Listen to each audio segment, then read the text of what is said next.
tukwaniriza ku mukutu gwaffe gwa Airtel ono Jovia njogerako nani oyogerako ne Jajja Ben nnyabo. Yes, Mr. Jajja Ben tukuyambe mchowa sebo Airtel tuludde ebbanga tubonaabona tuli mu karantini jeno ne mukyala wange enjala etuluma naye temusobola tuyamba nga nkozeseza Airtel ebbanga ddene temusobola tuyamba wakiri nonsindikirayo emitwalo 2 ku mobile money.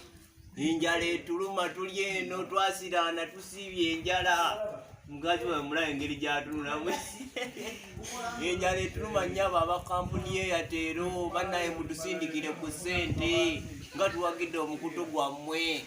Okay, Mr. Jajja Ben kale nyina kwogerako ne bakama baffe tulabe ennyamba gye tukuyambamu ensonga etuuse wakiri mutuwe ku bijanjaalo kuba kawunga katuuse naye tetulina nva za kuliirako.